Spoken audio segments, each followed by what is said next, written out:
아까 인사말에서 말한 것처럼 오세훈 시정은 제가 첫 번째 보궐선거 때는 그때 선거 캠프 핵심 관계자로서 당선을 위해 노력했던 바가 있고, 그리고 실제 지난 지방선거에서 제가 당대표로서 또 지방선거를 지휘했었기 때문에 상당한 관심을 가지고 항상 오세훈 시장을 지켜보고 있었고, 또 오세훈 시장과 저의 지리적 출신 배경이 비슷하기 때문에 항상 정책의 결이 좀 비슷한 느낌이 많습니다. 그래서 특히 제가 이번 대선 과정에서도 교육의 사다리 나라는 것을 많이 강조하는데, 역시나 노도강 출신이신 오세훈 시장님도 비슷한 비전을 가지고 계시다는 것을 오늘 또 확인할 수 있었습니다. 그리고 이런 이재명식의 기본 시리즈, 말 그대로 보편적 복지를 지향하는 것에 비해서 훨씬 예산적으로 필요한 곳에 필요한 지원이 갈 수 있도록 하는 이런 잘 설계된 오세훈 시장의 복지 모델 같은 것은 저희가 앞으로 정치권에서 많이 반영해야 되고 전국적으로 확산될 수 있도록 해야 된다, 그런 생각입니다. 그래서 저는 오세훈 시장의 이런 디지털 소득과 그리고 이런 서울론과 같은 교육에 관한 공약들을 저희가 받아들일 그런 생각입니다. 예. 그리고 오늘 제가 보니까 뭐 어떤 분들이 보내줘가지고 제가 방금 페이스북에 포스팅했던데, 어제 토론 이후에 민주당이 뒤집혔다고 합니다. 발칵 뒤집혀서 지금 어떻게든 온라인 여론이라도 잡아야 된다 이러면서 상당한 수준의 팩트체크라고 이름 지어진 팩트체크 호소 자료를 보내고 있거든요. 근데 읽어보면은 팩트체크라도 있고 그것이 말이 되는 이유는 이재명이 말씀하셨기 때문이다, 뭐 이런 식의 괴기스러운 자료를 만들고 있어요. 예. 주 4.5일제를 어떻게 임금 삭감 없이 하겠느냐 이렇게 얘기했더니만 방법론은 없고 말씀하셨으니 될 것이다, 뭐 이런 수준이거든요. 이거는 정상적인 정치 입단이 아닙니다. 예. 내가 말씀하셨으니 될 것이다, 왜 의심하냐, 이게 팩트다, 이거 저는 이거는 기자분들이 지적해 주셔야 된다 생각하는 것이, 팩트체크라 이름을 달고 국민들을 호도하려고 한다, 이것만으로도 이 집단은 집권할 자격이 없습니다. 공격 따짐이 어떻게 정치 철학일 수가 있겠습니까? 저는 상당히 유감을 표하고, 그럴 시간 있으면 오히려 자신들의 정책을 어떻게 효율적으로 설명할지에 대해 가지고 다음 토론회 전까지 준비했으면 좋겠다, 그런 생각입니다. 그 김문수 후보도 토론회 관련해서는 본인의 지지자들도 이 후보가 인물이다 이렇게 말하는 추가 세웠는데 어떻게 들으셨어요? 사실 어제는 이재명 후보가 의도적으로 이준석에게는 질문을 하지 않고 그리고 무시하려는 전략을 펼치는 것 같아가지고 그에 맞게 대응했을 뿐입니다. 그래서 사실 이재명 후보가 일체 모르쇠 비슷하게 그런 뭐 극단적이다 이런 말로 회피하려고 했는데, 아니 저는 이재명 후보가 낸 주장을 그대로 옮기면서 나의 생각은 이렇다라고 질문하면서 반박한 것밖에 없는데, 그게 극단적이라 주장한다면은 본인의 정치적 주장들이 좀 극단적이었기 때문에 그런 거 아니냐라는 의심을 좀 해봐야 될 것 같다, 그런 생각입니다. 이재명 후보가 아시는지 모르겠지만은 이재명 후보 왼쪽에 아무도 없습니다. 그 말은 본인이 왼쪽 끝에 있다는 얘기입니다. 그러니까 극단이 무엇인지에 대해서 스스로를 되돌아보셨으면 좋겠다, 그런 생각입니다. 그리고 어제 보니까 뭐 김문수 후보에게 답변하는 과정 중이었던 것 같은데, 뭐 그래서 어쩌라고요 식의 이런 답변도 이렇게 하고 했던 것 같은데요. 굉장히 인성에 문제가 있는 것 같다. 어떻게 본인보다 그렇게 10살 이상 많은 분한테 그래서 어쩌라고요 라는 답변을, 그리고 아무리 지금 국민의힘의 당세가 좀 축소되었다 한들 국민의 상당한 수를 대변하는 정당의 후보에게 후보가 던진 질문이나 이런 답하는 거냐면서 그래서 어쩌라고요 라는 표현을 했다는 거는 기본적으로 본인들 쪽이 아닌 사람들에 대한 존중이 없는 겁니다. 저는 이재명 후보가 그런 본인 인성을 좀 되짚어봤으면 좋겠다. 예전에 언론사의 질문에 답하면서도 뭐 예의가 없어 하면서 저 언론사는 답하지 않겠다 뭐 이렇게 하고 했던 기억들이 있는 것 같은데요. 저는 좀 원래 곳간에서 인심 난다고 했는데 인심이 안 나는 거 보니까 많이 불안한가 봅니다.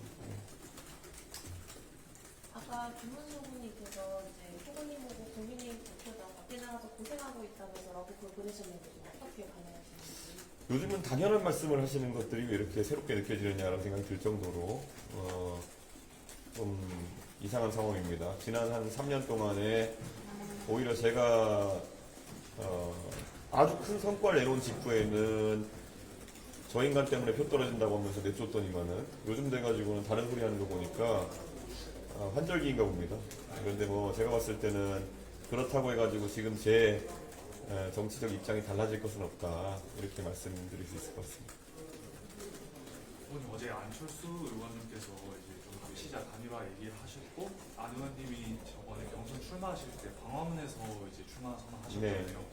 오늘 광화문에서 기자회견 하신 것도 혹시 지금 혁치가 열려 있다고 합니다. 뭐 그런 부분은 아닌데요. 오늘 저 안철수 의원님께서 페이스북에 포스팅한 걸 봤는데 굉장히 안철수 의원님의 말씀은 제가 이번 과정에서 누누이 말하지만은 계엄에도 당당히 맞서셨고, 그리고 또 과학기술의 아젠다들을 끌어올리는 것에 진심이셨기 때문에 다른 사람은 몰라도 계엄에 대한 책임이 없고, 그리고 또 과학기술이 기반이 되는 사회를 만들자는 비전에 공감대가 있는 안철수 의원님의 말씀은 제가 주의 깊게 읽고, 그리고 어느 정도의 진정성을 느낄 수 있었습니다. 그런데 뭐 제가 안철수 의원님께 그래서 그런 진정성 있는 말씀 주신 것에 대해서는 제가 감사하다는 말씀 드리고요.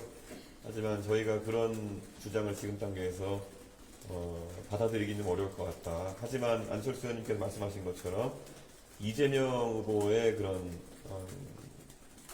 뭐 잘못된 정치를 비판하고, 그리고 또 지적하는 입장에서는 저도 안철수 의원님과 동일한 생각이다, 이 정도의 이야기를 할 수 있을 것 같습니다. 그래서 우선 제 역할을 계속 강하게 하겠다. 예.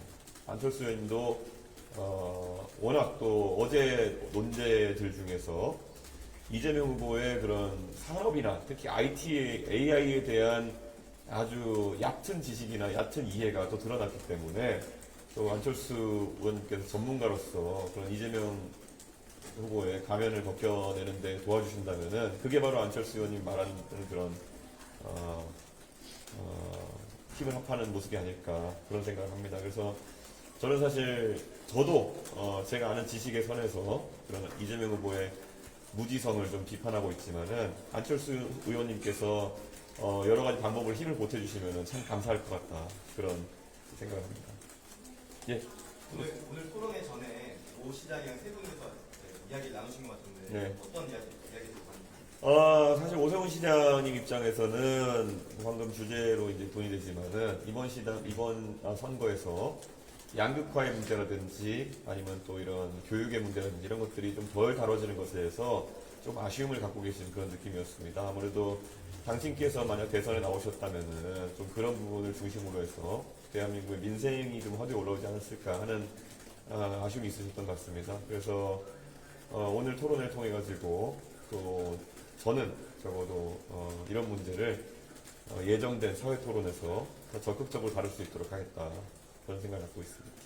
오 시장님이 이렇게 약간 오 시장이 달라져 있는 이런 상황에 대해서 아쉽다거나 뭐 힘을 합쳐라 이런 정도 혹시 오 시장님은 저한테 그런 말씀은 안 하셨습니다. 그런데 뭐 오 시장님 자체가 원래 상징하시는 것이 또 온화하고 또 화합을 상징하시는 그런 배려나 이런 걸 상징하시는 개인적인 캐릭터가 있으시기 때문에 아마 오세훈 시장님이 이 시기에 본인의 좋은 정책을 여러 대선 후보들과 주자들에게 나누기 위해 가지고 이런 토론회를 개최하신 것 자체에 저는 어느 정도의 의미가 있다고 생각하려고 합니다.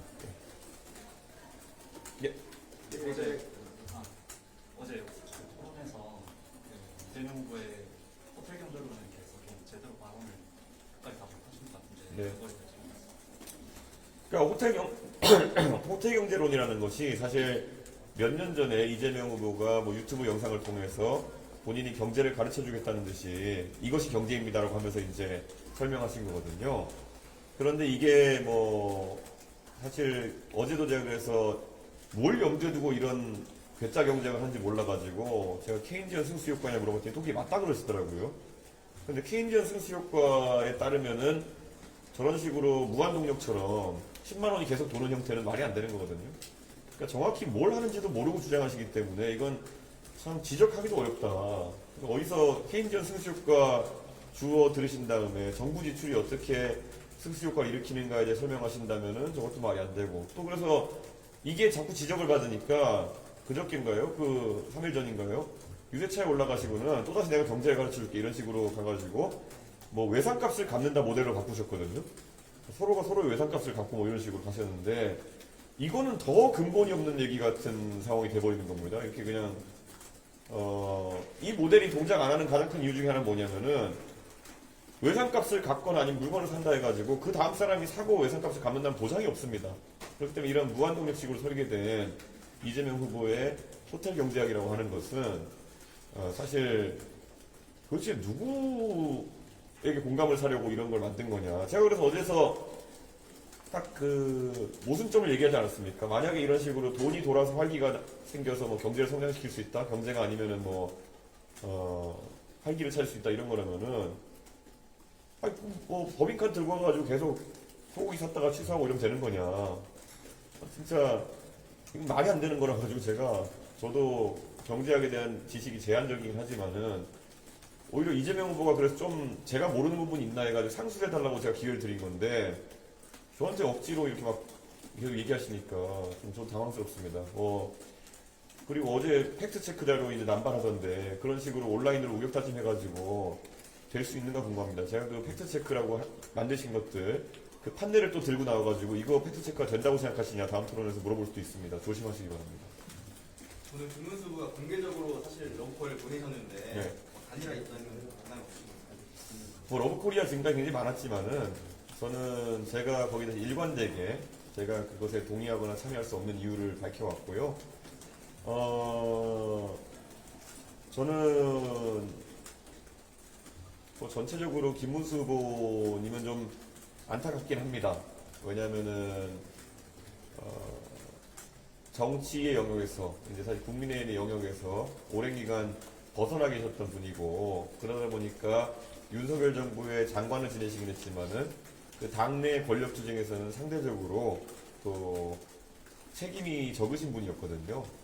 그런데 이번에 어쩌다 보니 저 당권 투쟁 한가운데 서시면서 좀 초기에 그런 의미가 많이 퇴색한 것 같아가지고 저도 좀 안타까운 측면이 있습니다. 그런데 저는 뭐 김문수 후보님의 그런 진정성이나 아니면 나름의 보수 진영을 그 앞에서 선거를 치러보려는 그런 선의에 대해서는 전혀 의심하지 않습니다. 그래서 제가 늘 말하는 것처럼 그것은 이길 수 있는 방식도 아닙니다.